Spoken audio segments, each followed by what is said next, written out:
భవిష్యత్తులో mount Everest శిఖరాన్ని అధిరోహిస్తానని Kilimanjaro పర్వత అధిరోహిణి బాణుత్ వెన్నెల తెలిపారు. కామారెడ్డి జిల్లా కేంద్రంలోని ఆర్&బి గెస్ట్ హౌస్ వేదికగా 2022 సంవత్సరంలోనే తనకు కిలిమంజారో పర్వతాన్ని అధిరోహించే అవకాశం వచ్చిందన్నారు. ఆ సమయంలో ఆర్థిక పరిస్థితుల కారణంగా తాను వెళ్లలేకపోయానని చెప్పారు.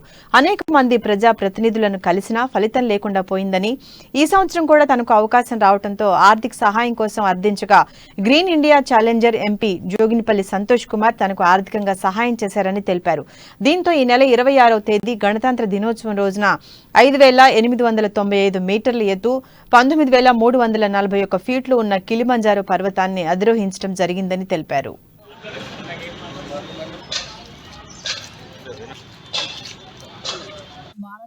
మాది సోమారంపేట విలేజ్ మాచారెడ్డి మండల్. నేను గత ఏడాది 2022లో మౌంట్ కిలిమంజారో పర్వతాన్ని అధిరోహించడానికి సెలక్షన్ అవ్వడం జరిగింది. కాకపోతే ఆర్థిక పరిస్థితి వల్ల నేను వెళ్ళలేకపోయాను.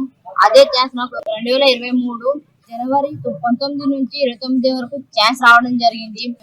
వివిధ రంగాల పొలిటికల్ లీడర్ ని కలవడం జరిగింది. వాళ్ళ సహాయంతోనే నేను గ్రీన్ ఇండియా ఛాలెంజ్ అయినటువంటి ఎంపీ సంతోష్ కుమార్ సార్ గారి అపాయింట్మెంట్ తీసుకొని సార్ గారిని కలవడం జరిగింది. సార్, నేను ఇలా టెన్జానియాలో ఉన్న మౌంట్ కిలిమంజారో పర్వతాన్ని అధిరోహించాలనుకుంటున్నాను సార్, మీ సహాయం కావాలి. నేను దాన్ని ఇక్కడ అధిరోహించడానికి అంటే సార్ గారు ఆలోచించకుండా నాకు నా సక్సెస్ మౌంట్ కిలిమంజారో పర్వతాన్ని అధిరోహించడానికి ఆర్థిక సాయం చేయడం జరిగింది. మాది సోమారంపేట విలేజ్ మాచారెడ్డి మండల్. నేను గత ఏడాది 2022లో